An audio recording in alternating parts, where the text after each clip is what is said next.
Assalamualaikum warahmatullahi wabarakatuh. Welcome back to my YouTube channel. Assalamualaikum warahmatullahi wabarakatuh. Nah, pada video kali ini kita akan membahas tentang materi P3K. Sebelumnya, pengertian dari materi P3K. P3K adalah pertolongan sementara yang diberikan kepada seseorang yang menderita sakit atau kecelakaan sebelum mendapat pertolongan dari tenaga medis atau dokter. Nah, pada video kali ini yang akan kita bahas yaitu ketika seseorang bidai membidai, pertolongan saat pingsan, pertolongan jika digigit binatang ular, pertolongan pada orang tenggelam, dan larutan gula garam. Yang pertama yakni bidai membidai. Dalam materi bidai membidai atau disebut juga dengan pembidaian, terdapat beberapa jenis lipatan, yaitu lipatan dasar, lipatan 2, lipatan 4, dan lipatan 8. Dalam pembidaian ini, lipatan tidak boleh disetrika dan harus disiapkan secepatnya maksimal waktu 15 detik. Ketika melakukan pembidaian, sebelum dan sesudahnya harus mencuci tangan. Cara melakukan pembidaian atau bidai membidai. 1. Ketika luka di dahi, maka lipat dua kain, maka kain lipat jadikan 2, letakkan tengah kain di pas luka. Kemudian pelintir, kemudian tarik ke depan dan ikat tepat di atas luka agar menutupi lukanya. Kemudian ketika luka di temporal atau pelipisa, maka letakkan kain yang dilipat 2 tepat di atas luka. Kemudian tarik ke bawah menuju belakang telinga dan atas telinga agar telinganya tidak kena pengganjal atau tidak sebagai pengganjal. Tarik ujung kain satu ke belakang dan satu ke depan menuju ke luka tadi. Kemudian ikat tepat di atas luka. Kemudian jika lukanya di mata, maka letakkan tengah kain tepat di atas mata dengan posisi miring ke belakang, pelintir kainnya, tarik kembali ke depan secara horizontal dan ikat di dahi, jangan di atas mata jika di mata ya. Kemudian di dagu. Ketika ada luka di dagu, maka letakkan tengah kain tepat di atas luka. Dengan posisi kain ditarik ke belakang, kemudian letakkan di belakang telinga sebelah bawah. Kain yang pendek diarahkan ke atas, sementara kain yang panjang diarahkan ke bawah. Kain harus di belakang telinga. Ikat kain tersebut tepat di atas kepala. Kemudian jika lukanya di siku bagaimana?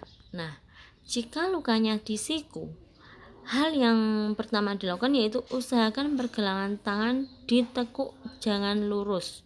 Kemudian letakkan tengah kain tepat di atas luka, tarik ujungnya yang satu ke atas dan yang satu lagi ke bawah. Lalu diputar, yang atas diputar ke bawah, yang bawah diputar ke atas. Kemudian yang terakhir yaitu ikat kain tepat di posisi siku bagian depan. Digendong. Letakkan kain yang lancip tepat di ujung siku yang sakit. Posisikan tangan seperti menempel di dada yang tetap dipegangi ya.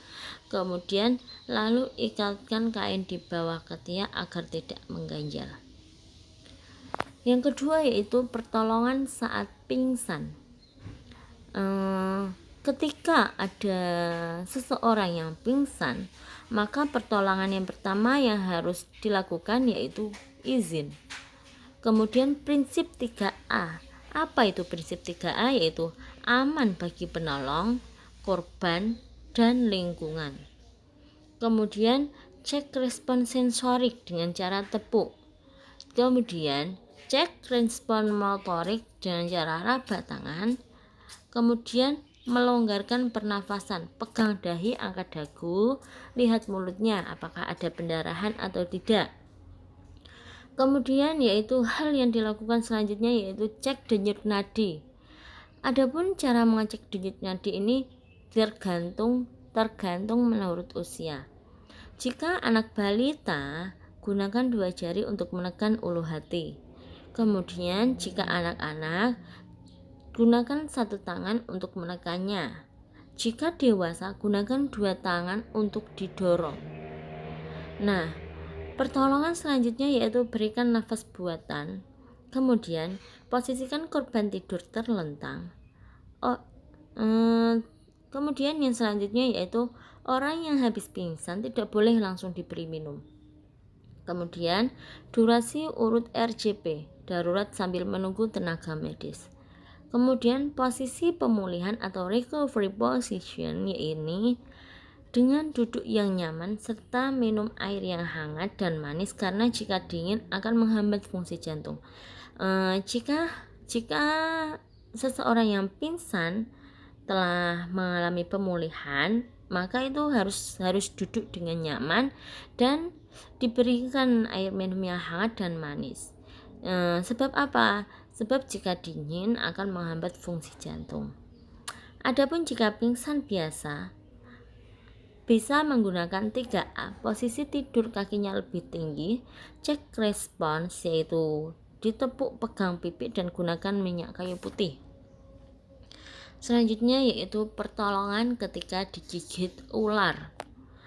Ketika ada seseorang yang digigit ular, maka yang hendaknya kita lakukan yang pertama yaitu memposisikan 3A, korban di bawah di tempat yang nyaman. Jika yang digigit ular tangan, maka tangan diposisikan lebih rendah daripada jantung. Kemudian orang yang digigit ular hendaknya kita memberitahu dia untuk mengurangi gerakan. Kemudian hal yang harus dilakukan selanjutnya yaitu lakukan pencegahan pada anggota badan. Ikat, jangan diluka. Tidak diperbolehkan menyedot. Untuk menyedot bisa ular itu tidak diperbolehkan ya. Kemudian langkah selanjutnya yaitu usahakan minum susu karena susu itu sifatnya asam, dan juga usahakan minum air kelapa hijau. Sebab apa? Air kelapa hijau itu sifatnya basah. Kemudian untuk orang yang digigit ular, maka tidak boleh untuk minum kopi. Kemudian hal yang harus dilakukan selanjutnya yaitu usahakan korban itu rileks dan tidak panik. Selanjutnya yaitu pertolongan saat tenggelam. Nah, ketika ada korban tenggelam, maka yang hendaknya kita atau penolong yang dilakukan penolong yaitu menggunakan kayu atau tali, kemudian berenang untuk mendekati korban, menggunakan alat yang bisa mengapung, membawa korban ke darat dan memposisikan korban terlentang. Adapun teknik-teknik membawa korban, jika tidak ada alat apapun, maka dengan badan terlentang, rileks, tenang, lakukan tarikan kepala dan tarikan lengan dengan keadaan korban tenang. Kemudian larutan gula garam. Adapun takaran-takaran larutan gula garam yakni 1 pucuk sendok teh garam dan 1 sendok makan penuh gula.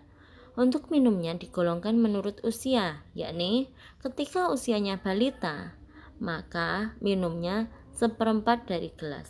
Ketika anak-anak, minumnya 3/4 dari gelas. Kemudian kalau dewasa, maka minumnya sebanyak-banyaknya. Nah, terima kasih atas penjelasan saya pada materi P3K ini. Kurang lebihnya kami mohon maaf yang sebesar-besarnya.